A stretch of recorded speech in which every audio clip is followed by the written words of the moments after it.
Bobby Labonte's post-Joe Gibbs Racing career has always fascinated me. I never believed that he was washed up when he left, but he never found himself in really good equipment again. But apparently, he was connected to more than one quality ride in the silly season rumors over the years. So let's jump in and look at Bobby Labonte's missed opportunities. From the mid-90s to the early 2000s, Bobby Labonte made his mark on NASCAR in the number 18 Interstate Batteries car for Joe Gibbs Racing, winning 21 races from 1995 to 2003, including the Cup Series championship in 2000. And it looked like the good times were just going to keep on rolling when in 2003 it was announced that he had signed a contract extension through the 2008 season. But as we all know, he wouldn't see the end of that contract with Gibbs. Labonte had a lackluster 2004 season, and in 2005, things were only getting worse, and that was when the rumor mill got started.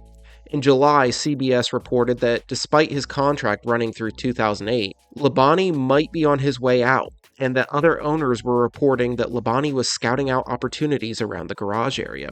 And there were 3 rides that he was connected to: Team Penske to replace the retiring Rusty Wallace, Evernham Motorsports to pilot the new third car that the team was about to start, and MB2 Motorsports to replace Scott Riggs, who would ultimately be the driver that got the third Evernham seat.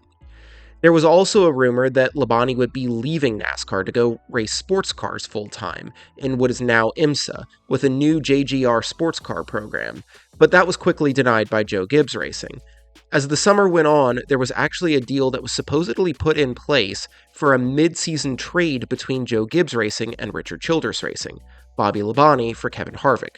But the deal fell apart at the last minute, with Gibbs actually being the team that backed out of the deal, not RCR, which in hindsight was not a great move, as Gibbs would have been getting a steal of a deal and had a driver lineup of Tony Stewart, Kevin Harvick, and a rookie named Denny Hamlin in 2006, if they had followed through.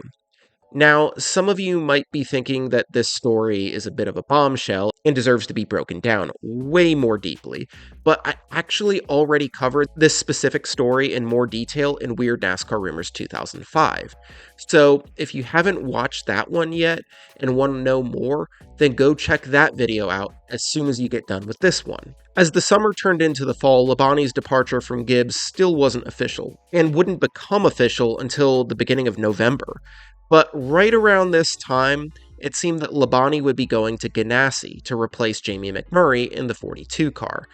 Actually, it was reported that the deal was already put together and that they were just waiting on the paperwork to be signed.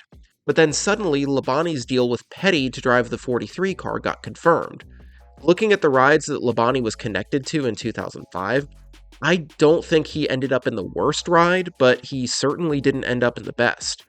MB2 Motorsports and a third Evernham car would have arguably been worse than Petty, but Penske, RCR, and Ganassi all would have been better, and I think that he would have won races with any of those 3 teams. I think Penske would have been a great fit for Labonte, but Labonte wasn't the right fit for Penske.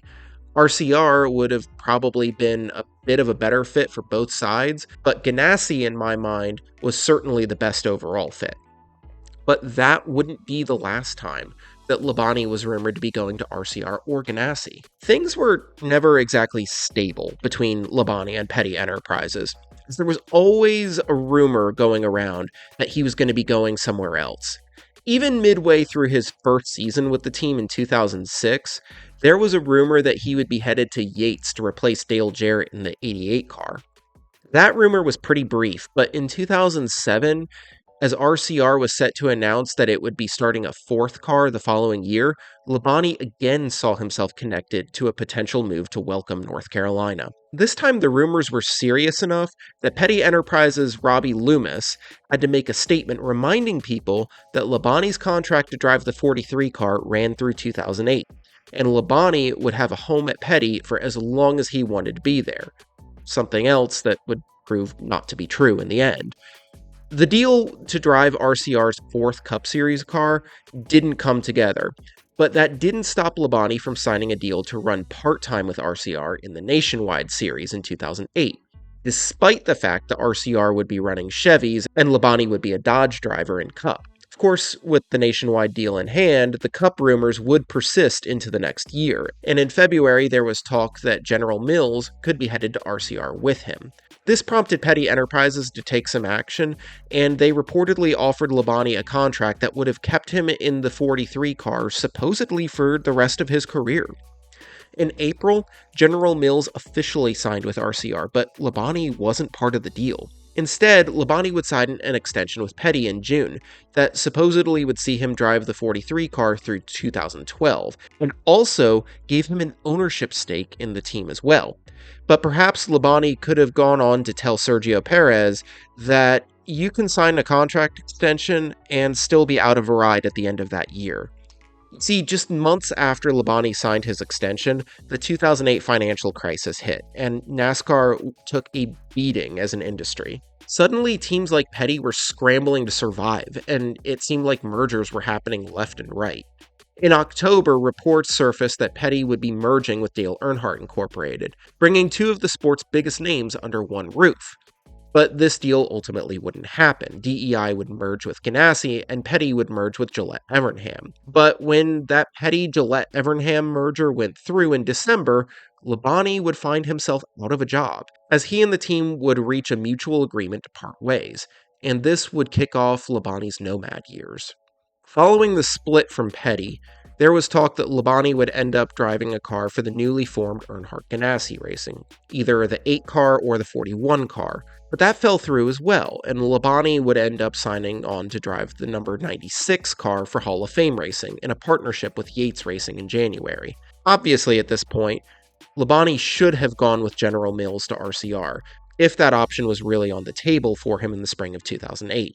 A move to RCR would have been a big step up from where he was at Petty, and he ultimately ended up taking a big step backward in the 96 car, which he wouldn't even drive in every race in 2009. He'd actually have to fill out 7 races in the schedule with TGR Motorsports, while Hall of Fame put Eric Darnell in the 96 car for 7 races. The 2009 season was a disappointment to say the least for Labonte. Just 2 top 10 finishes with 2 different teams, actually. But he would once again be connected to both RCR and Ganassi in the fall of 2009. But once again, neither one of those rides would pan out for him. So RCR would again reduce from 4 cars back to 3 with the loss of Jack Daniels' sponsorship, and Jamie McMurray would get the nod for Ganassi's 1 car over Labonte. And either one of these rides would have been way better than the fate that awaited him in 2010. Labonte ran all 36 races across 2 teams in 2009, and in 2010, he would again run all 36 races, but this time split between 4 teams: PGR, Phoenix Racing, Robbie Gordon Racing, and a team co-owned by his brother Terry Labonte. But with Marcus Ambrose leaving the 47 car at JTG Doherty Racing at the end of 2010, Labonte would land himself one last consistent ride. Labonte's time with JTG got off to a great start with a top 5 in the Daytona 500, but that was his best finish that he would ever achieve with the team. Still, for all of 2011 and 2012, and most of 2013, Labonte would have a consistent ride for the last time in his career, with a respectable, albeit mid-pack at best, team.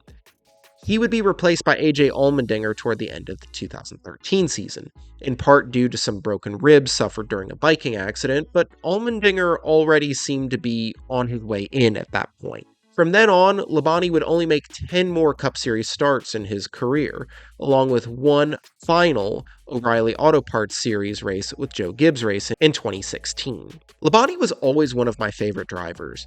I grew up a Tony Stewart fan, so I always liked seeing Smoke's teammate run well too. I really wish that Labonte's post-JGR career had turned out better than it did, and I think that it could have if he had made a different move at certain points. Assuming that the Ganassi car really was an option for him. You never know with some silly season rumors whether or not they're actually true. I could see Labonte's post-JGR career going a lot differently if he had taken that deal. He would have been a great fit for Ganassi, and I think he would have won races in the 42 car. Does he stay there for more than a few years? Who knows? But I think that he would have been better off there than he was at Petty, which actually could have been worse. He wasn't terrible at Petty, he just wasn't good. Even with the Petty years, it seems like there was an opportunity to go to RCR in 2009 that could have changed his fortune in the latter years of his career that wasn't taken. And again, this assumes the truth in some rumors that may or may not have had any real truth to them. I understand why Bonnie signed an extension with Petty in 2008. Not only was it supposed to lock him into the 43 car through 2012, but it also gave him equity in the team, as Boston Ventures was buying into Petty as well. But then everything got derailed by the financial crisis, and there was nothing that he could have done about that. Labonte's Hall of Fame career ended with 21 Cup Series wins, all of which came at Joe Gibbs Racing. But I genuinely believe that he could have had 25 or so if a couple of things had fallen the right way in the silly season market. But let me know what you think. What rides would you have liked to see Labonte in after leaving Gibbs? How do you think he would have done? Were there any that I missed? Let me know in the comments. Also, let me know what other drivers you'd like to see me do a video like this on. Please like the video and subscribe, and thanks for watching.